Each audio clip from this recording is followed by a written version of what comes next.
Hello students, कैसे हैं आप सभी। आज के इस वीडियो में हम पढ़ने वाले हैं इंडियन इकोनॉमी, जो कि चल रही है 1950 से लेकर 1990 तक। पिछले क्लास में हमने देखा था Indian economy on the eve of independence में कि किस तरीके से ब्रिटिशर्स ने जो हमारी इकोनॉमी है उसको बहुत ही गंदी तरीके से एक्सप्लॉइट किया था।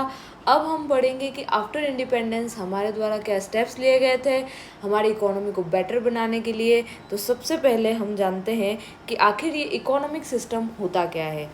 So, economic system refers to an arrangement by which the central problems of the economy are solved. यानी कि ये एक ऐसा सिस्टम है जिससे हम क्या करते हैं, हमारे इकोनॉमिक सिस्टम को, हमारे जो इकोनॉमी है उसको बेटर बनाने के लिए कोशिश करते हैं, उसकी प्रॉब्लम्स को सॉल्व करने के लिए काम करते हैं। देन आता है हमारे पास कि आखिर इकोनॉमी की जो प्रॉब्लम्स है वो हो क्या कह सकती है। So what are the central problems of the economy. Number 1 is what to produce, यानी कि इकोनॉमी के अंदर किस किस चीज़ों का प्रोडक्शन करना चाहिए, कौन से गुड्स एंड सर्विसेज होना चाहिए, उनकी क्वांटिटी कितनी होनी चाहिए, उनका रेशियो क्या होना चाहिए, ये सारा डिसाइड करना ही क्या कहलाता है, व्हाट टू प्रोड्यूस। नेक्स्ट आता है हाउ टू प्रोड्यूस। अब हमने ये तो डिसाइड कर लिया कि हमें प्रोडक्शन किस चीज़ का करना है। अब हमें ये डिसाइड करना है कि how can we produce the things. क्या हमें जो है प्रोडक्शन लेबर इंटेंसिव करना चाहिए या फिर हमें कैपिटल इंटेंसिव करना चाहिए। अगर हम प्रोडक्शन लेबर इंटेंसिव करते हैं तो ज़्यादा फोकस हमारा कहाँ रहेगा, लेबर्स के ऊपर। वहाँ पर जो है मशीनरी एंड टूल्स का, इक्विपमेंट्स का यूसेज कम होगा। अगर हम कैपिटल जो है प्रोडक्शन करते हैं तो वहाँ पर हमें क्या करना चाहिए, कैपिटल इंटेंसिव में हमें ज़्यादातर कैपिटल लगाना पड़ेगा, वहाँ पर ज़्यादा से ज़्यादा पैसे हमें जो है इन्वेस्ट करने होंगे। Next, for whom to produce. इसमें हम ये देखते हैं कि इकोनॉमी के किस सेक्शन के लोगों के लिए जो है हमें प्रोडक्शन करना है। Are we producing for the richer section और पुअरर सेक्शन, कौन से सेक्शन ऑफ द सोसाइटी के लिए हमारा जो गुड्स है वो प्रोड्यूस किया जा रहा है। So these are the central problems of the economy. Next आता है हमारे पास कि what are the types of economic system. Economic system के टाइप्स क्या क्या है। तो सबसे पहले आता है हमारे पास कैपिटलिस्ट इकोनॉमी। तो कैपिटलिस्ट इकोनॉमी में देखिए लिखा है, it the means of production are own, controlled and operated by private sector. यानी कि कैपिटलिस्ट इकोनॉमी अगर होती है तो वहाँ पर क्या होता है, जो भी इन्वेस्टमेंट है या जो प्रोडक्शन है वो ज़्यादातर किसके द्वारा किया जा रहा है, यहाँ पर किसी प्राइवेट सेक्टर के द्वारा। ठीक है। नेक्स्ट आता है हमारे पास सोशलिस्ट इकोनॉमी। तो सोशलिस्ट इकोनॉमी अगर होती है, then the means of production are own, control and operated by government. तो यहाँ पर जो है काम कौन करेगा, सारे के सारे प्रोडक्शन के जो प्रोसेस है वो कौन कंट्रोल करने वाला है, गवर्नमेंट कंट्रोल करने वाली है। Then comes mixed economy. तो मिक्स्ड इकोनॉमी जो है, यहाँ पर वर्ड से ही आपको समझ में आ रहा है कि capitalist economy plus socialist economy ही क्या दे देगा हमें, मिक्स्ड इकोनॉमी दे देगा। यानी कि मिक्स्ड इकोनॉमी में कैपिटलिस्ट इकोनॉमी भी आएगी एंड सोशलिस्ट इकोनॉमी भी आएगी। So both the public and the private sectors are allotted respective roles for solving the economic central problem. यानी कि गवर्नमेंट जो है, पब्लिक सेक्टर है, वो भी अपना रोल निभाएगी एंड प्राइवेट सेक्टर भी अपना रोल निभाएंगे। दोनों मिलकर यहाँ पर क्या करने वाले हैं, काम करने वाले हैं। सो इसे हम कहते हैं mixed economy. Then comes economic planning. So what is economic planning. Economic planning can be defined as making the major decision, economic decision, by the conscious decision of a determinate authority on the basis of comprehensive survey of the economy as a whole. यानी कि economy का सर्वे करने के बाद जो decisions लिए जाते हैं कि किस तरीके से इकोनॉमी को डेवलप करना है, क्या क्या प्रोसेस होना चाहिए, क्या क्या स्टेप्स को फॉलो करना है, वो सारी प्लानिंग किस में आ जाएगी, इकोनॉमिक प्लानिंग में। तो ये इकोनॉमिक प्लानिंग जो है, इसके मेन आर्किटेक्ट कौन थे, किसने बताया कि इकोनॉमिक प्लानिंग करनी चाहिए और अगर करनी चाहिए तो किस तरीके से करनी चाहिए। तो पीसी महलनोबिस नाम के जो व्यक्ति हैं, he is known as the architect of economic planning. So in India the Indian planning is in real sense begin with the second 5-year plan. The second plan laid down on the basic idea regarding the goals of Indian planning which was based on the ideas of Mahalanobis. That is why he is also regarded as the architect of Indian planning. यानी कि जो Indian planning है वो किस तरीके से करनी है, इकोनॉमी की किस तरीके से प्लानिंग करनी है, वो हमें किसने बताया था? पीसी महलनोबिस ने। एक्चुअली हुआ क्या था, जब इंडिपेंडेंस हुआ था एंड हमारे जो प्राइम मिनिस्टर थे जवाहरलाल नेहरू जी, तो वो काफ़ी कंफ्यूज थे उस समय पर कि हमारी इकोनॉमी जो है हमें किस तरीके से चलानी है। क्या हमें सोशलिस्ट इकोनॉमी की तरफ जाना चाहिए या हमें मिक्स्ड इकोनॉमी की तरफ जाना चाहिए? तो आफ्टर डिस्कशंस एंड बहुत सारे सोच विचार के बाद एक कंक्लूजन पे जो है वो उन्होंने डिसाइड करा कि हमारी जो इकोनॉमी है वो कैसी होनी चाहिए, मिक्स्ड इकोनॉमी होनी चाहिए। अब मिक्स्ड इकोनॉमी तो होनी चाहिए, लेकिन इकोनॉमी को सुधारने के लिए किसी न किसी तरीके की प्लानिंग जो है वो करनी पड़ेगी। इसीलिए यहाँ पर जो है इकोनॉमी प्लानिंग जो है वो स्टार्ट होता है। वहाँ पर हम क्या करते हैं, 5 ईयर्स के प्लान्स जो है वो बनाई जाती है सरकार के द्वारा। एंड हर 5 ईयर प्लान में क्या किया जाता है, किसी न किसी टारगेट को सेट किया जाता है कि इस साल तक, इन 5 साल तक जो है हम एग्रीकल्चरल सेक्टर में डेवलपमेंट करेंगे, देन हम इंडस्ट्रियल सेक्टर में डेवलपमेंट करेंगे। धीरे धीरे इसी तरीके से जो है हमारे सारे सेक्टर्स को जो है डेवलप किया गया है। So during this plan, he invited many disguised economists of India and abroad, advising on India's economic development. He will always be remembered for our economic progress. तो इन्होंने क्या किया था, बहुत सारे जो एडवाइज़र्स है नॉट ओनली फ्रॉम इंडिया लेकिन फ्रॉम आउटसाइड इंडिया भी इन लोगों ने क्या करा, मिलकर जो है डिस्कशंस करे एंड उनके बाद जो है कंक्लूजन पे निकले हैं कि किस तरीके से इकोनॉमिक प्लानिंग जो है करनी चाहिए। देन क्या आता है कि इकोनॉमिक प्लानिंग तो इन्होंने करा, लेकिन मेन जो गोल्स थे इन 5 ईयर प्लान्स के वो क्या थे? Growth, modernisation, self reliance and equity. यानी कि इसे हम याद कर सकते हैं जेम्स से। जी से ग्रोथ, ई से इक्विटी, एम से मॉडर्नाइजेशन एंड एस से सेल्फ रिलायंस। आखिर ये चारों चीज़ें होती क्या है? तो सबसे पहले आता है हमारे पास growth. So it aims to increase the country's capacity to produce the goods. यानी कि ओवरऑल ग्रोथ के अंदर हम यही देखेंगे कि किस तरीके से इकोनॉमी की जो जीडीपी है उसे इंक्रीज करना होता है।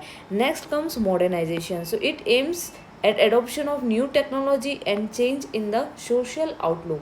ना केवल टेक्नोलॉजी लाना, ना केवल नई नई चीज़ें सीखना, लेकिन हमारी सोसाइटी की जो वातावरण है, जो एनवायरनमेंट है, जो लोगों की सोच है, उस पर भी वर्क करना ही क्या कहलाता है? Modernisation.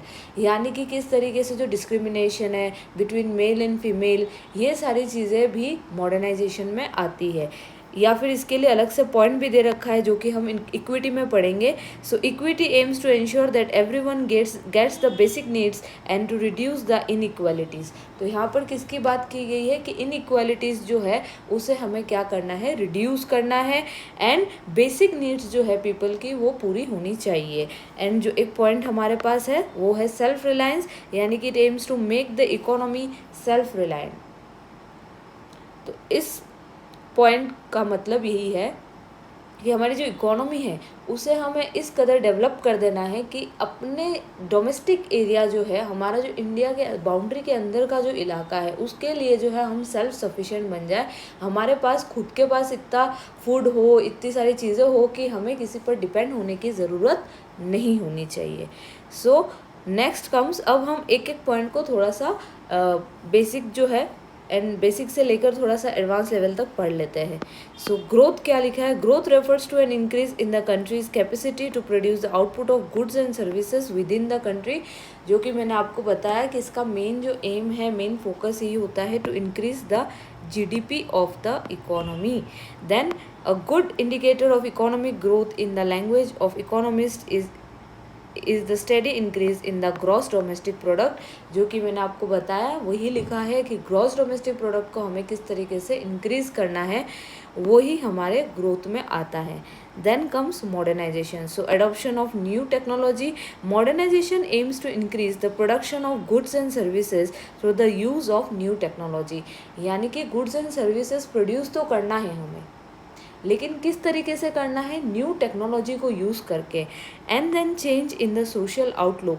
So modernisation also requires a change in the social outlook such as gender empowerment और providing equal rights to women. Then comes self reliance. तो सेल्फ रिलायंस में क्या देखते हैं, to reduce the foreign dependence, यानी कि जब independence हुआ था तो जो इकोनॉमी थी हमारी काफ़ी हद तक क्या थी, फॉरेन कंट्रीज़ पे जो है डिपेंडेंट थी। So it was necessary to reduce our dependency on foreign countries especially for food. कम से कम इतना तो होना चाहिए कि खाना जो है वो हमारे कंट्री में पर्याप्त मात्रा में हो कि हमारी कंट्री के लोग जो हैं उनका पेट हम अच्छे से भर सके। So it was necessary to reduce our dependency on foreign countries. Next, to avoid the foreign interference. अगर ज़्यादा फ़ॉरेन जो है, हम फ़ॉरेन की चीज़ें यूज़ करेंगे, फ़ॉरेन से खाना मंगवाएंगे, फ़ॉरेन की टेक्नोलॉजीज़ यूज़ करें, तो कहीं ना कहीं फ़ॉरेन जो इंटरफेरेंस है हमारे खुद के गवर्नमेंट में हो सकता है। गवर्नमेंट और हमारे making in the policies of our country, जब हमारी कंट्री के लिए हम पॉलिसीज़ बनाएंगे तो कहीं ना कहीं फ़ॉरेन इंटरवेंशन हो सकता है वहाँ पर। So it was where the dependence on imported food supplies may increase the foreign interference in the policies of our country. So next आता है equity. इक्विटी से क्या समझते हैं, it is important to ensure that benefits of economic prosperity are given to all sections of the society whether they are rich or they are poor. यानी कि भले ही कोई पुअर हो या रिच हो, हर किसी व्यक्ति को जो है इकोनॉमिक की जो प्रॉस्पेरिटी के जो बेनिफिट्स है वो मिलने चाहिए। Equity aims to raise the standard of living of all people and social justice, यानी कि सभी लोग जो हैं वो यहाँ पर बराबर तरीके से ग्रो करने चाहिए, वही हमारे इक्विटी में आता है। अब हम देखते हैं कि एग्रीकल्चर जो था उसमें हमारे क्या क्या ड्रॉबैक्स चलते थे, वो हमने पिछले चैप्टर में देखा था। उन ड्रॉबैक्स को ख़त्म करने के लिए, एग्रीकल्चर को बेहतर बनाने के लिए किन किन चीज़ों का यूज़ किया गया, अब हमें उनको एक एक करके पढ़ना है। So agriculture, at the time of independence the land tenure system was characterised by intermediaries who merely collected rent from the actual tillers of the soil. तो क्या होता था कि यहाँ पर जो इंटरमीडिएरीज थे एग्रीकल्चरल सेक्टर में, यानी कि एक तो होते थे जो लैंड पे काम करते थे, एक होते थे जो टैक्स कलेक्ट करते थे, और बीच में होते थे इंटरमीडिएरीज। तो इन इंटरमीडिएरीज को क्या कर दिया गया, हटा दिया गया था। The low productivity of agricultural sector forced India to import goods from United States of America. अब यहाँ पर जब एग्रीकल्चर में प्रोडक्शन ही कम होने लग गया तो ज़्यादातर जो इम्पोर्ट्स है वो हम कहाँ से करने लग गए थे, यूनाइटेड स्टेट्स ऑफ अमेरिका से। And the agricultural sector accounted for the larger workforce with approximately 70 to 75%. So agricultural development was focused right from the first 5 year plan, यानी कि कहा गया है 70 से 75% तक के लोग जो थे वो हमारे एग्रीकल्चरल सेक्टर में ही इन्वॉल्व थे, दे were being working there.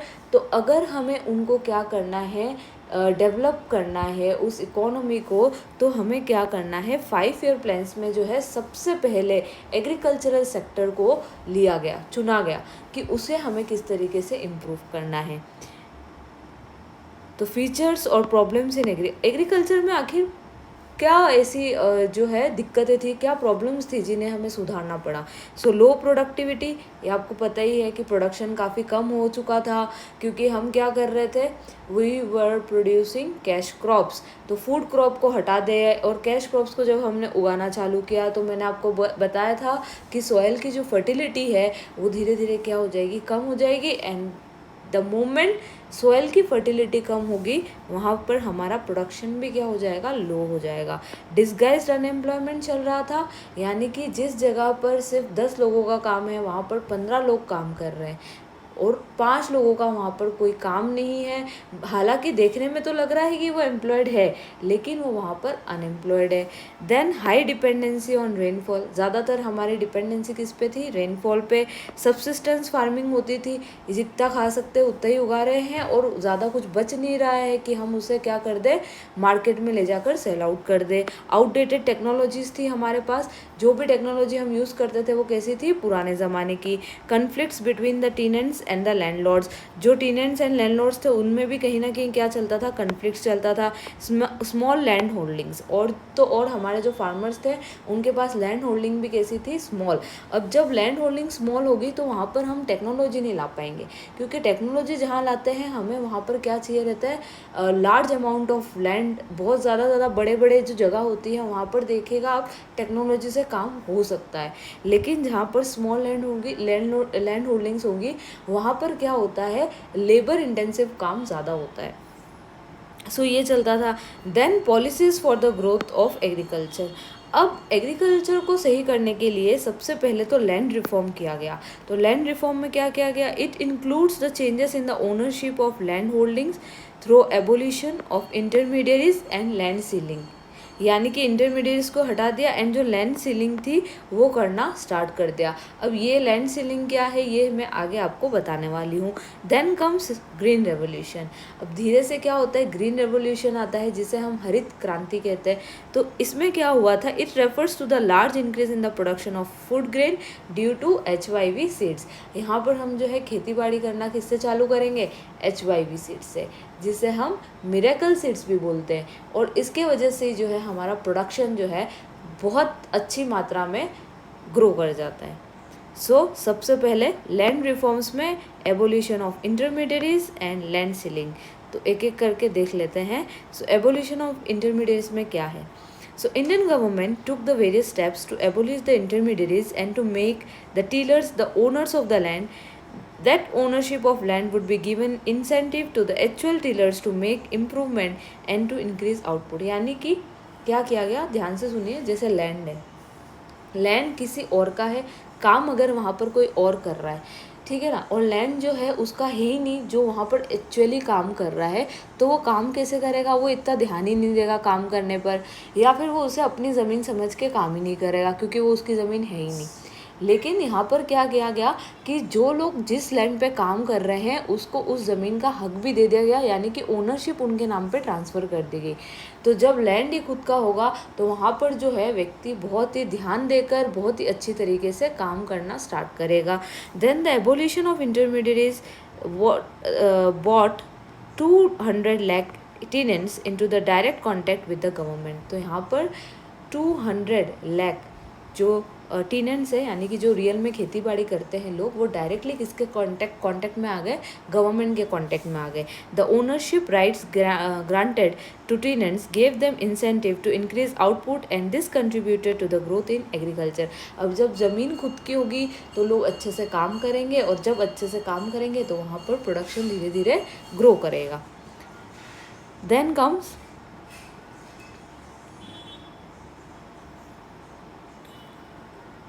Land ceiling, जो है एक और टॉपिक था। लैंड सीलिंग के अंदर मैं आपको बता देती हूँ क्या होता है।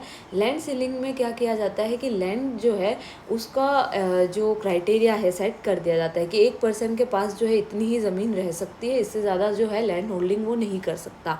तो सरकार के द्वारा जब ये किया गया, वहाँ पर क्या होता है, जहाँ पर बहुत सारी ज़मीनें जो है एक ही इंसान के पास होती थी, उसको क्या करना पड़ गया, उस ज़मीन को जो है वो जितना रख सकता है, जितना अमाउंट एक पर्सन का होता है लैंड होल्ड करने का, उतना उसको दे दिया जाता था। बाकी जो ज़मीन थी वो सरकार जो है वहाँ से उससे ले लेती थी, ताकि जो है ज़रूरतमंद लोगों को जो है वो दी जा सके कि वो अपना जो क्रॉप्स है वहाँ पर उगाए एंड प्रोडक्शन को और ज़्यादा मात्रा में कर सके। ये देखिए लैंड सीलिंग यहाँ पर लिखा ही है। So land ceiling refers to fixing the specified limit of land which would be own with an individual, यानी कि लिमिट सेट कर देना। So beyond the specified limit, all the land belonging to a particular person would be taken over by the government and will be allotted to the land cultivators and small farmers for the purpose of land sealing. For this purpose, land sealing was to reduce the concentration of land ownership in few hands। मतलब क्या होता था कि land की जो ownership है वो कुछ ही लोगों के, चंद लोगों के हाथों में होती थी और वही उसे ऑपरेट करते थे। तो इस वजह से लैंड सीलिंग को लाया गया। However, so it helped to promote equity in agricultural sector. However, the land sealing legislation was challenged by big landlords and the rate its implementation, and this delayed time was used by them to register it in the name of their close relatives by escaping from the legislation। तो क्या करते थे वो लोग कि जो land है वो मतलब जैसे क्या करते थे, थोड़ा बोलते थे टाइम लगाकर, और उसी लैंड में क्या करते थे कि अपने जो रिलेटिव्स हैं या घर के लोग हैं उनके नाम पे जो है थोड़ी थोड़ी ज़मीन कर देते। मान लीजिए एक व्यक्ति के पास जो है बहुत बड़ा लैंड होल्डिंग है, वो क्या करता था अपने हिस्से की ज़मीन रख लेता था और बाकी की जो लैंड होल्डिंग है उसको भी कट कट करके और दूसरे दूसरे अपने जो रिलेटिव्स हैं उनको क्या कर देता, उनके नाम पे वो लैंड डिस्ट्रीब्यूट करता। तो ये कहीं ना कहीं एक ड्रॉबैक था लैंड सीलिंग का। फिर हम आते हैं नेक्स्ट पॉइंट पर कि what were the goals of the equity, however the goals of the equity were not fully served। यानी कि इक्विटी के लिए जो हम गोल चाह रहे थे कि जो होना चाहिए हमारी इकोनॉमी में, वो हालांकि पूरी तरीके से तो अचीव नहीं होता है, लेकिन थोड़ा बहुत अचीवमेंट यहाँ पर देखने को मिल जाता है। In some areas the former zamindars continue to own large areas. बहुत सारी जगहों पर जो है बड़े बड़े लैंड होल्डर्स जो थे अपनी ज़मीन अभी तक रखे हुए थे। And in some cases the tenants were evicted and zamindars claim to be the self cultivators. कहीं कहीं पर तो वो खुद ही बोल देते हैं कि ये ज़मीन हमारी है और इस पे खेती बाड़ी भी हम ही करते हैं, भले वो कर रहे हो या नहीं कर रहे हो। And even after getting the ownership of land the poorest of the agriculture labour did not benefit from land reform. और जो लैंड्स जो है वो बहुत ही गरीब किसानों को मिल भी जाते थे, लेकिन वो उस तब भी वहाँ पर अच्छे से जो है खेती बाड़ी नहीं कर पा रहे थे। तो ये कुछ ड्रॉबैक्स हमें देखने को मिलते हैं। फिर आता है green revolution.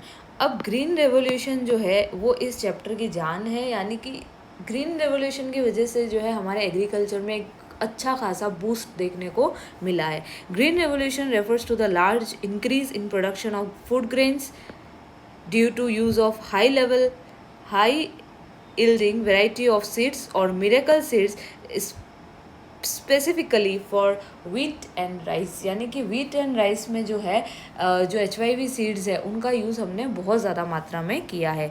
So Norman E Borlaug, an American agricultural scientist, was considered to be the father of Green Revolution, and he was awarded the Nobel Peace Prize of 1970 for building the HYV seeds in India, and it was mainly founded by in India it was mainly founded by MS Swaminathan.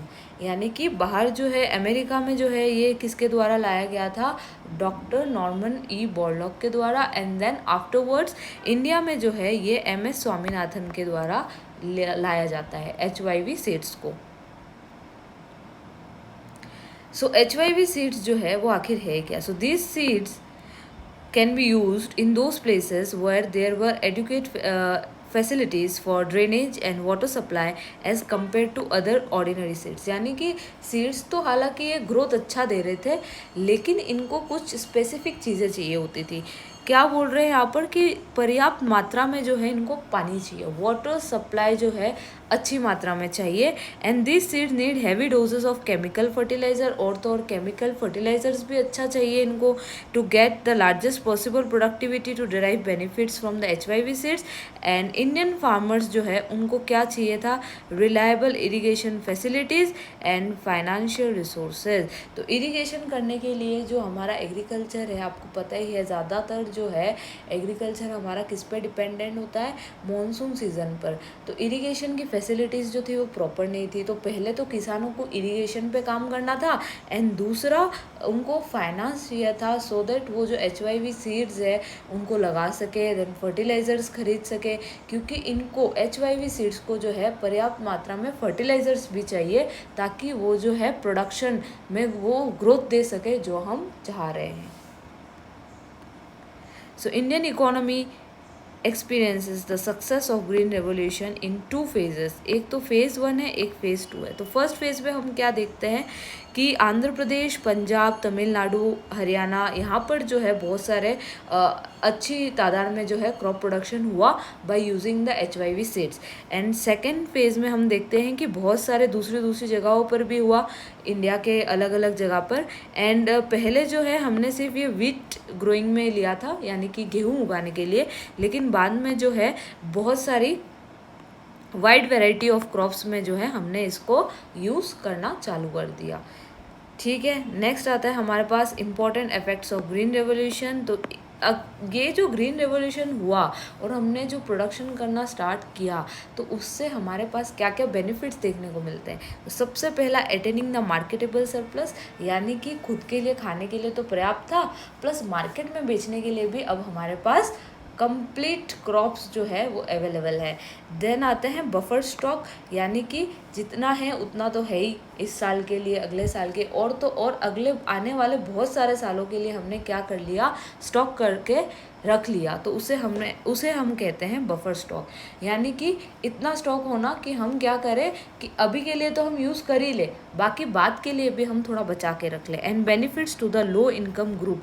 अब low income groups को किस तरीके से benefit होता है यहाँ पर, तो जब प्रोडक्शन ज़्यादा होता है किसी चीज़ का, आपने ये पढ़ा ही होगा डिमांड एंड सप्लाई में, कि यहाँ पर जब प्रोडक्शन ज़्यादा है यानी कि सप्लाई ज़्यादा हो रही है, जब सप्लाई ज़्यादा होती है तो प्राइस कैसा हो जाएगा, ऑटोमेटिकली कम हो जाएगा। और प्राइस जब चीज़ों के कम होंगे तो जो लो इनकम ग्रुप्स वाले लोग हैं उनको ऑटोमेटिकली चीज़ों का बेनिफिट्स मिलना स्टार्ट हो जाएगा। मैं उम्मीद करती हूँ आपको अच्छे से सारी चीज़ें समझ आ रही है। Then comes the risk involve under green revolution. अब सारी अच्छी चीज़ें तो हो नहीं सकती, कुछ ना कुछ तो रिस्क ज़रूर होगा। तो सबसे पहला है रिस्क ऑफ पेस्ट अटैक, यानी कि HIV सीड्स में अब जो है पेस्ट अटैक होने के चांसेस ज़्यादा हो गए थे। पहले जब प्रोडक्शन ही कम होता था तो पेस्ट अटैक इतना होगा ही नहीं, अब जब प्रोडक्शन बहुत ज़्यादा होता है तो पेस्ट अटैक होने का डर वहाँ पर रहेगा। Then risk of increase in the income inequalities, कहीं ना कहीं इससे ऐसा भी हो सकता है कि इनकम इनइक्वालिटीज़ जो है उसका रिस्क हो सकता है, यानी कि जो फार्मर्स अच्छे हैं, जो रिच है, वो कहीं ना कहीं इनको यूज़ करके अपना प्रोडक्शन बढ़ा लेंगे, लेकिन जो गरीब किसान है वो किस तरीके से इसको यूज़ करेगा, वो किस तरीके से जो है टेक्नोलॉजीज़ को अपनाएगा, तो वो कहीं ना कहीं गरीब को गरीब ही बना के रख रहा था, एंड जो अमीर किसान है वो कहीं ना कहीं और अमीर होते जा रहे हैं। So it increases the income inequalities. Next comes हमारे पास कि जो एग्रीकल्चरल सेक्टर में इतने सारे चेंजेस देखने को मिले, तो सरकार ने काफ़ी जो है बेनिफिट्स प्रोवाइड करा है, फार्मर्स को सब्सिडीज़ दी है। तो कुछ लोग जो है, कुछ इकोनॉमिस्ट जो है वो फेवर कर रहे हैं कि सरकार को जो है सब्सिडीज़ देनी चाहिए, लेकिन सम इकोनॉमिस्ट्स वर अगेंस्ट दिस। तो देखते हैं कि इकोनॉमिस्ट आखिर फेवर में क्यों थे फॉर द सब्सिडीज़। तो सब्सिडी का मतलब यहाँ पर है क्या, subsidy in this context of agriculture means that the farmers get the inputs at a price lower than the market price, यानी कि इनपुट्स जो है मार्केट प्राइस से कम रेट्स पे उनको यहाँ पर मिल जाए।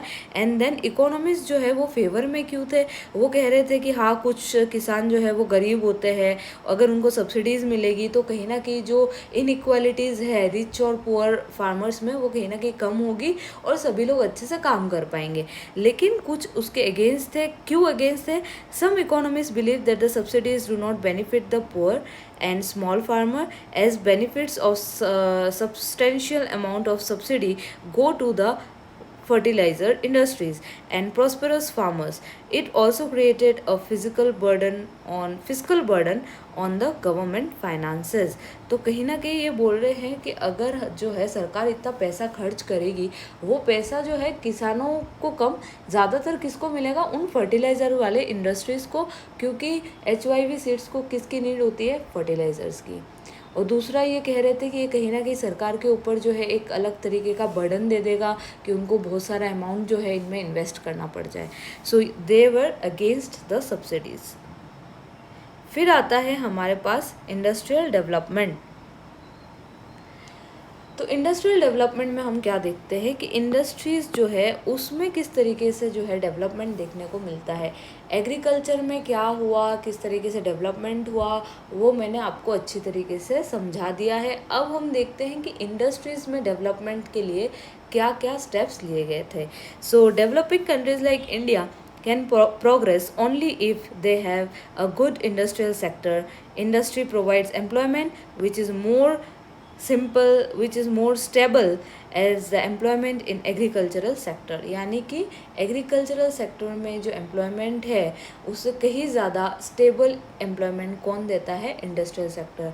तो अगर कोई इकोनॉमी जो है डेवलपिंग है लाइक इंडिया, तो वहाँ पर इंडस्ट्रीज़ का होना बहुत ज़रूरी है। So there was a leading role of the public sector in the following cases: shortage of capital with private sector. क्या कह रहे हैं यहाँ पर कि प्राइवेट सेक्टर के पास जो है वो शॉर्टेज था फंड्स का, इतने उनके पास जो है फाइनेंस ही नहीं था कि वो इन्वेस्ट कर सके। दूसरा, lack of incentive for private sector, उनको इंसेंटिव्स नहीं मिल रहे थे। And objective of social welfare, यानी कि अगर सोसाइटी के लिए भला करना है तो कोई प्राइवेट सेक्टर क्यों ही करेगा, लेकिन सरकार ज़रूर करेगी। तो इसीलिए जो पब्लिक सेक्टर है उसको यहाँ पर आगे होकर आना पड़ता है ताकि वो इंडस्ट्रियल डेवलपमेंट में जो है स्टेप्स ले सकें। सो देखिए यहाँ पर जो है सारे के सारे जो इंडस्ट्रियल पॉलिसी रेजोल्यूशन आया है, यानी कि 1956 का जो इंडस्ट्रियल पॉलिसी रेजोल्यूशन है उसके तहत क्या किया गया है, इस पॉलिसी में जितने भी सारे क्राइटेरियाज है इंडस्ट्रीज़ के, उनको 3 कैटेगरीज में डिवाइड कर दिया गया है।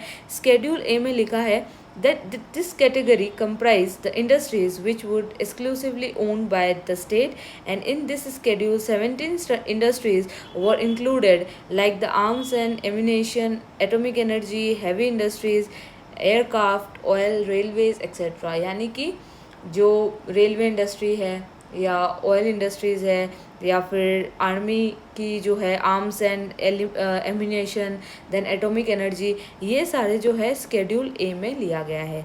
एंड स्केड्यूल बी में जो है वो सारी इंडस्ट्रीज़ है जो कि प्राइवेट सेक्टर को दी गई है। तो ऐसी 12 इंडस्ट्रीज़ है जो प्राइवेट सेक्टर को दी गई थी। सो उसमें आता है aluminium and steel industry, mining industry, machine tool industry, fertiliser industry, ये सारी इंडस्ट्रीज़ जो है वो प्राइवेट सेक्टर में। तो स्केड्यूल है ऑलरेडी हमने देखा कि ये पब्लिक सेक्टर जो है वो सारी इंक्लूड करेंगी, जो पब्लिक सेक्टर के पास इंडस्ट्रीज़ लेने वाली है। एंड स्केड्यूल बी जो है वो सारी प्राइवेट सेक्टर वाली है। एंड कुछ इंडस्ट्रीज़ जो थी वो दोनों को दी गई थी, उसे हमने स्केड्यूल सी में इंक्लूड किया है। फिर आता है इंडस्ट्रियल लाइसेंसिंग। अब ये इंडस्ट्रियल लाइसेंसिंग क्या है? An industrial licence is a written permission from the government to an industrial unit to manufacture goods. The industrial development and regulation act 1951 empowered the government to issue the licence for the following things. For setting up of industry, अगर किसी को industry setup करना है तो उसे licence लेना होगा। Expansion करना है अपने को एग्जिस्टिंग इंडस्ट्रीज़ का, या फिर अपने प्रोडक्ट्स का डाइवर्सिफिकेशन करना है, इन सभी केसेस के लिए जो है लाइसेंसिंग को जो है प्रोसेस में लेके आएंगे। एंड देन कम्स हमारे पास स्मॉल स्केल इंडस्ट्री यानी कि SSI। तो आखिर ये स्मॉल स्केल इंडस्ट्री क्या है? Small scale industry is defined with reference to the maximum investment allowed as the asset unit. This limit change from 5 lakh in 1950 to present 1 crore. यानी कि पहले जो है स्मॉल स्केल इंडस्ट्रीज उनको कहा जाता था जिनकी इन्वेस्टमेंट जो थी वो 5 लाख होती थी, लेकिन अब जो है उसको 1 करोड़ तक कर दिया गया। यानी कि 1 करोड़ तक अगर इन्वेस्टमेंट करके कोई इंडस्ट्री ओपन करी जाएगी तो उसे स्मॉल स्केल इंडस्ट्री में इंक्लूड किया जाएगा। सो स्मॉल स्केल इंडस्ट्रीज़ का सबसे ज़्यादा बेनिफिट था कि ये बहुत ज़्यादा एम्प्लॉयमेंट प्रोवाइड करते थे। एंड दूसरा था कि इसे ज़रूरत थी कि बिग फर्म्स जो है यानी कि बड़ी बड़ी जो इंडस्ट्रीज़ है उनसे उनको प्रोटेक्ट किया जाए। इसीलिए गवर्नमेंट ने जो है कुछ प्रोडक्ट्स को रिजर्व भी कर दिया कि वो जो प्रोडक्ट्स है सिर्फ और सिर्फ स्मॉल स्केल इंडस्ट्रीज़ बनाएंगी। एंड बहुत सारे कंसेशंस भी जो है यहाँ पर स्मॉल स्केल इंडस्ट्रीज़ को गवर्नमेंट के द्वारा दिए गए हैं। लास्टली जो टॉपिक हमारे पास आता है वो है फॉरेन ट्रेड का, कि फॉरेन ट्रेड में आखिर क्या चेंजेस देखने को मिले। सो फॉरेन ट्रेड में हम देखेंगे import substitution. So import substitution आखिर है क्या? It refers to a policy of replacement और substitution of import by domestic production. The basic aim of this policy was saving of the precious foreign exchange. यानी कि बाहर जो हमारा पैसा जा रहा है उसको हम किस तरीके से रोकेंगे, उसके लिए ये पॉलिसी बनाई गई थी। And number 2 it was for achieving the self reliance, यानी कि खुद की इकोनॉमी को ही हमें क्या करना है, सेल्फ रिलायंट बनाना है। इसीलिए ये ट्रेड पॉलिसी यानी कि इंपोर्ट सब्सटीट्यूशन लाया गया। सो इम्पोर्ट सब्सटीट्यूशन में हुआ क्या था एग्जैक्टली? टैरिफ्स एंड कोटास लगा देते। टैरिफ्स एक टाइप का क्या है, टैक्स है। यानी कि ये एक टाइप का ऐसा टैक्स है जब हम किसी गुड्स को इंपोर्ट करते हैं तो अगर मैं उस टैक्स को क्या कर दूँ, बढ़ा दूँ, तो बाहर से आने वाले गुड्स जो है वो क्या होंगे, इंपोर्ट होना ही कम हो जाएंगे। तो ये किया गया। एंड दूसरा कोटास में आता है कि बाहर से जो भी हम प्रोडक्ट्स इंपोर्ट करेंगे उनकी एक लिमिट सेट कर दी गई है कि प्रोड्यूसर्स जो है इतना क्वांटिटी जो है इंपोर्ट कर सकते हैं, बाकी के जो प्रोडक्ट्स है वो अपने डोमेस्टिक टेरिटरी में ही उन्हें प्रोड्यूस करना है। सो ये 2 चीज़ें की गई थी ताकि हम जो है सेल्फ रिलायंट बन सकें। So what was the reason for the substitution and arguments against the import substitution? So जो सब्स्टिट्यूशन लगाया गया वो यही था, वो इसलिए किया गया था ताकि डोमेस्टिक मार्केट जो है हमारा उसको हम बचा सके ग्लोबल कंपटीशन से। एंड दूसरा, it was necessary to reduce the risk of drain of foreign exchange reserve from the country, यानी कि जो हमारा वेल्थ है, जो पैसा है जो इंडिया से बाहर जा रहा है उसको रोकने के लिए, ताकि हमारा जो फॉरेन एक्सचेंज है वो क्या हो, डिक्लाइन ना हो। And then arguments against the import substitution. कुछ लोग बोल रहे थे इम्पोर्ट सब्स्टिट्यूशन नहीं लगाना चाहिए। क्यों नहीं लगाना चाहिए? क्योंकि ये क्या कर रहा था, it prohibited the sale to other countries. हम दूसरे कंट्रीज़ में सेल भी नहीं कर पा रहे थे। Some domestic products can be more costly as compare to importing them, यानी कि कभी कभी किसी चीज़ को प्रोड्यूस करना ज़्यादा महंगा पड़ जाता था कंपेयर टू अगर हम उसे इम्पोर्ट करते थे तो। And the economy can be less productive if it tries to manufacture everything in the domestic territory, यानी कि अगर टेरिटरी में हम जो है सारी चीज़ें बनाना चालू कर देंगे तो कहीं ना कहीं हमारी प्रोडक्टिविटी कम हो जाएगी। मान लीजिए कोई चीज़ है जो बहुत ही कम जो है क्वांटिटी में चाहिए एंड उसके प्रोडक्शन के लिए मैं बहुत सारे लोगों को लगा दूँ काम पे, तो कहीं ना कहीं मेरी प्रोडक्टिविटी कम होगी, क्योंकि वही लोग कहीं ना कहीं दूसरे जगह पर काम करके ज़्यादा प्रोडक्शन कर सकते थे। तो इस तरीके से जो है फॉरेन ट्रेड में चेंजेस लाए गए। सो ये सारी जो चीज़ें थी वो हमने करी है, यानी कि इंडियन इकोनॉमी जो है उसको डेवलप करने के लिए की गई है फ्रॉम 1950 टू 1990। मैं उम्मीद करती हूँ आपको ये सारी चीज़ें बहुत अच्छी तरीके से समझ आ गई होंगी। अगर आपको कोई डाउट्स है इसको लेकर तो आप मुझे कमेंट सेक्शन में बता सकते हैं। So till then, take care and good bye.